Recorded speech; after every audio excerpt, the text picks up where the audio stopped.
So, a few things going on during that time while Tina was going through her schooling. Um, the governor Rockefeller, got elected, and he was Republican, and it kind of tilted a shift in Arkansas's political stance. And as of now, we are a red state, so maybe that was one of the things that shifted us from being a Democratic state to a red state. A lot of activism was going on in college campuses and protests and everything, such as in Fayetteville and in the 1970s, Black Arkansans made strides in electoral politics. In 1972, Arkansas had 99 black elected officials. So black people were basically trying to get ourselves involved in politics so we could maybe make some changes. A couple of natural disasters and things were going on. Buffalo River was named a national river, and there was a major flood in 1978. And Tina actually said that she does not recall any major natural disasters happening while she was a child, but she remembers doing tornado drills as we do today. So that's something that Arkansans just have been going through since the beginning of time. In 1977, though, she does remember the movie Roots coming out, because when Roots came out, they watched it in class, and she distinctly remembers all the black students.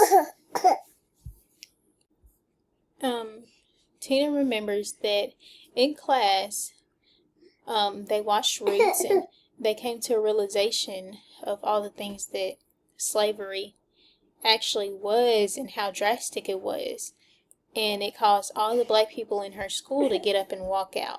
And that was as much of a protest as anything that she's ever seen growing up, because in Hope, they really didn't protest or do anything like that, or at least you didn't hear about it, or she didn't. But in cinema, sometimes you can see a lot of stuff that you don't learn in history class.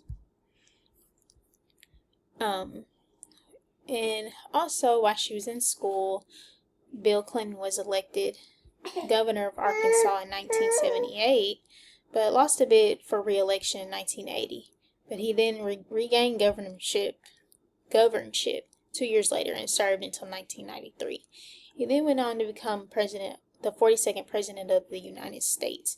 Tina says her mother actually met Bill a couple of times because her mother was on the voting committee.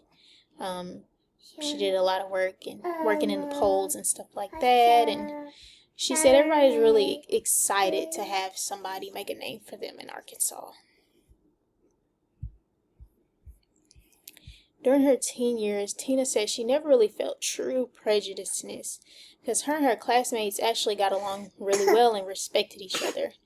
She says she thinks this is because that anything they asked, she told them. Like, they asked about her hair and everything and about black people, and she had no problem opening up and telling them what they wanted to know because they had never seen black children before, and she had never really been around white people before, so they actually got to know each other, and she says she still talks to them to this day. She said she learned that her mother was in the NAACP and a woman's version of the Freemasons, but it was understood that she never talked about it with the children, and it just wasn't something that you went around talking about and things like that. Tina went on to get married the year she graduated, and her husband decided to become a military family. Her husband entered the Army. Tina says that she liked living in the country, but she never felt she had enough freedom in her household, and she always felt that she was treated like a baby. So being married was a way